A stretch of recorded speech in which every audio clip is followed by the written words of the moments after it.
Kung pang everyday mo lang or short rides, hindi ka naman magkakamali. Talagang yung quality, okay naman siya. Yung quality ng mga finish, ng materials. Ayan, no, pagka nakababa yung paa mong ganyan, and meron kang back ride, tatamaan mo yung paa sa likod.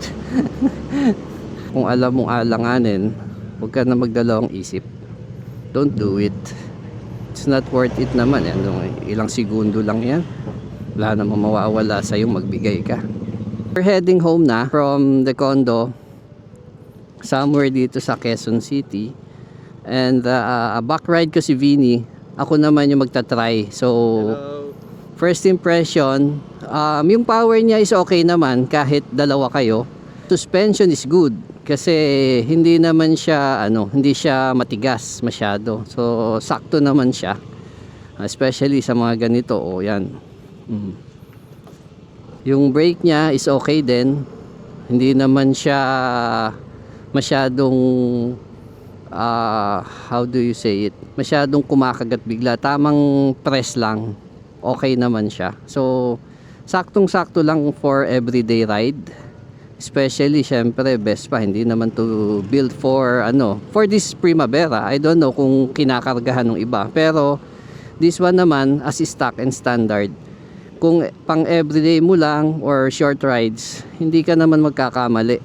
Talagang yung quality, okay naman siya. Yung quality ng mga finish, ng materials. Nakita mo yung klase ng mga mirror na to, yung finish niya and yung quality ng metal na ginamit. Talaga namang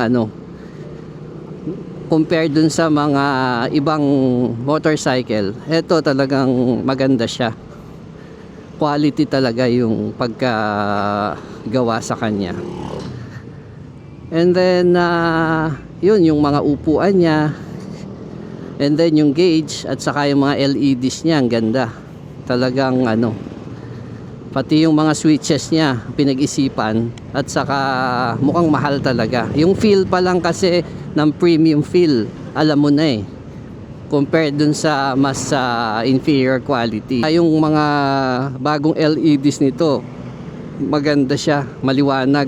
Siyempre, sabihin natin na modern na to, pero yung classic feel at saka classic design, nandun pa rin naman. Kaya okay na okay siya. Hindi pa rin niya binibitawan yung pagka-retro niya kahit na advanced na yung mga technologies na, kasi may ABS na, maayos na yung makina niya.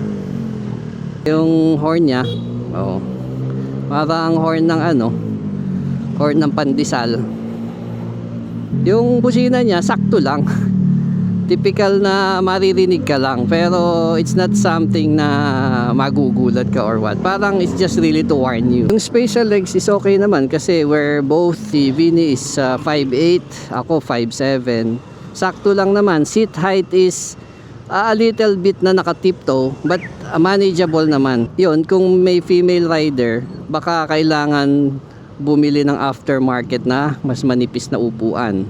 Or I heard yung iba nagko-customize na para numipis yung upuan. But of course, yung cushioning nun ninipis na. Siyempre, yung comfort mababawasan. So, ang medyo naka-off lang dito talaga ngayon so far, nung nag-back ride ako kanina from Estancia to Quezon City, yung foot peg niya sa likod medyo awkward. So yun siguro yung hahanapan namin ng aftermarket kung paano.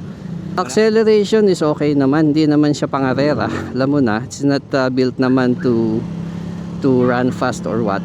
It's more of a comfort everyday bike. So hindi mo naman siya unless yun nga, yung iba tinotono, kinakargahan, so ibang level naman na yun. Pero as it is, yung right off the showroom, okay naman siya, talagang naman.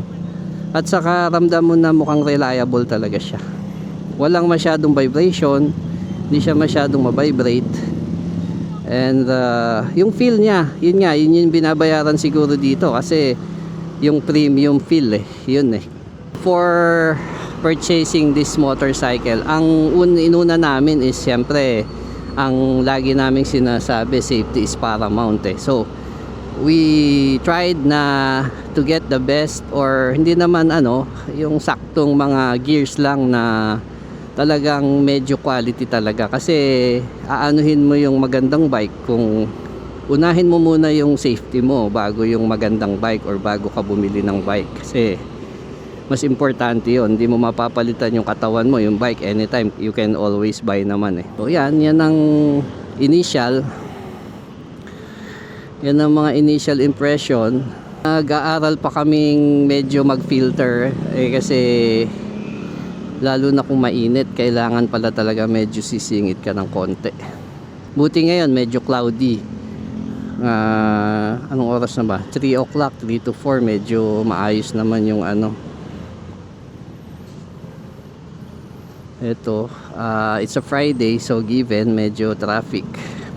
Ayan pagka nakababa yung paa mong ganyan and meron kang back ride, tatamaan mo yung paa sa likod.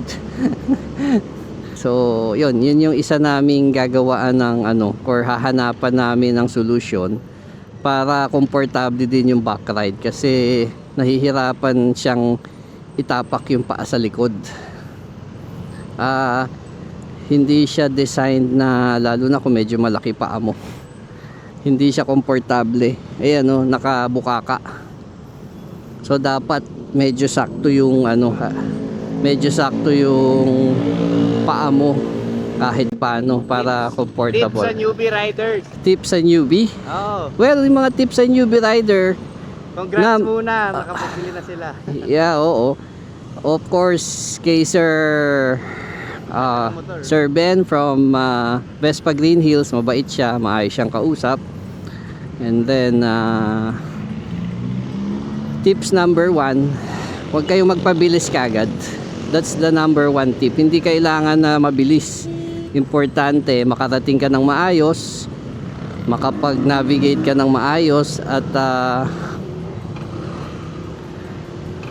makapag-ride ka ng maayos. Enjoy the ride, kasi hindi naman to karere, di ba? Wala naman nagkakarere. So yun. Hindi naman kailangan magkare-karere. Kailangan mo enjoy the ride and be safe habang nagra-ride. Yun ang number 1. Ang kailangan na pagalingan mag-drive. So kung gusto mong medyo mag racing, siguro meron namang mga circuit na somewhere sa Batangas and sa May Clark, I think meron. So pwede, di ba? Pero dito sa saktong chill ride lang, maingat ka, makakarating ka na maayos. Naman kailangan, unless masakit na tiyan mo, talagang medyo mapapabilis ka. Pero so far so good, okay naman yung impression namin, maayos naman yung Vespa. Sulit na sulit na purchase para sa first motorcycle nung son ko na si Vinny. At least maayos yung quality. Kahit medyo, syempre, kung premium yung item, premium din ang price. Given naman yun. Wala namang maganda na mura. Yung sakto, diba? Dapat talagang ganun eh. So yan yung mga first impression pagkagaling namin sa casa. Talagang mainit, pero iba din kasi yung feeling nung nakamotor eh. Iba din yung challenges pag nakamotor ka. So saka minsan pag nakamotor ka, mas magiging humble ka kasi kailangan mong makisama, kailangan mong maging maayos sa pagdadrive.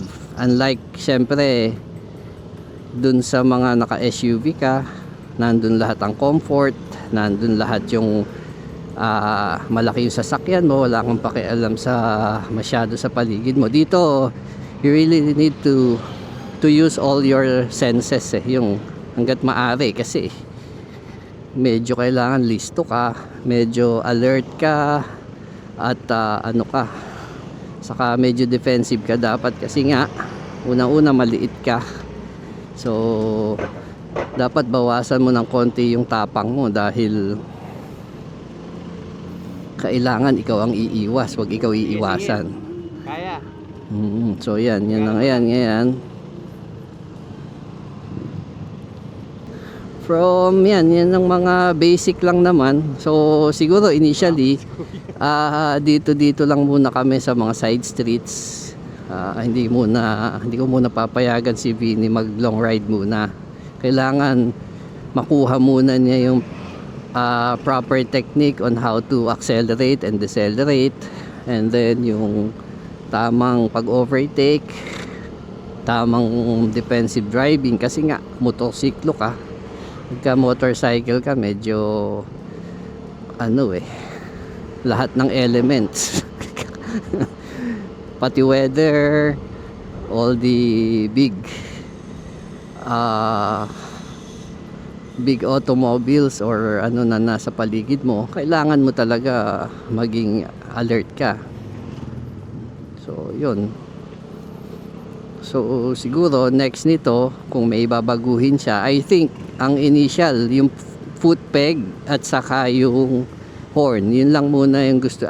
Gusto pala niyang if ever baka lagyan niya ng gusto niya lagyan ng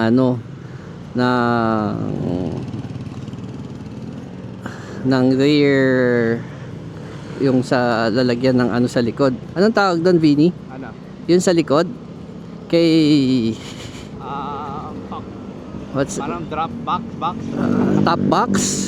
Top box ba? Di ko alam. Top box. Yeah, it's Tama? top box. Yes. Although may nakita kami Sample maker. si sample maker baka naman daw. Si sample maker, they're really Good brand. they're a good talaga. Maganda yung quality, and I think the price is just right naman dun sa quality and design na ginagawa nila. Hindi siya pati colors, yung color combinations, yung sizing, maganda yung nila pag customize nilang ng mga bags na especially for Vespa. And then siguro yun nga yung tinuturo ko kay Vinny na pag nag-accelerate both feet left and right dapat medyo nakaalalay siya. It should be stretched na kasi nga hindi mo pwede baka magwobble pa siya or what. At least may konting may konti siyang alalay dun sa paa niya, sa legs niya. So far naman ang motor naman kahit gaano kabigat yan, once na nag-accelerate at na-balance mo, magaan na siya. Pero once na nag-stand still ka, huminto ka, siyempre mainit, mabigat. So yun yung mga dyan. Saka dapat magaling ka ring makiramdam. Meron kasi na mga drivers na akala mo pagbibigyan ka hindi pala, tutuluyan pala. So dapat yun nga, defensive ka. Hindi pwedeng akala mo, kasi yung akala mo dun ka madidisgrasya. Akala ko hihinto ka, akala ko ganyan. Well, you have the option naman to stop, you have the option naman to go, pero diba, ilang segundo lang yung mawawala sa'yo, pero nag-decide ka na i-go, isingit. So yun yung mga nakakadisgrasya dyan. Saka kung alam mong alanganin, huwag ka na magdalawang isip, don't do it. It's not worth it naman. Ilang segundo lang yan, wala namang mawawala sa'yo, magbigay ka. Yan, kagaya ng mga steel na yon, ng mga Maynilad or ng mga cable companies or what, yung mga nilalagay nila na steel plates, yan, delikado yan, madulas, sobrang dulas yan. Kaya dapat ingatan yung pag doon, slow down talaga. Ito lagi yung sinasabi ko kay Vinny, na the more na you are near your place or your destination, that's the time na marami yung yung guard mo binabawasan mo. Hindi should be the same pa rin, consistent pa rin yung attention mo sa pagdadrive kasi dun ka madidisgrasya. Yung komo malapit ka na, easy ka na, ganyan. Hindi dun ka nga kasi malapit ka na, so mawawala na yung pagiging listo mo, pagiging alert mo, di ba? So the more na malapit ka, consistent lang kung ano yung ginawa mo all the way pauwi, yun pa rin hanggang di ka nakakaabot para hindi ka maaksidente. Home, just park the Vespa. Ano next vlog natin pa? Accessories, maybe getting the ORCR and more. So ayun, like and subscribe. By the way, kasha half face helmet pero the full face one like the Arai hindi talaga kasha. Ayun So ayun lang siya. That's it guys, see you in the next video. Tara, let's ride.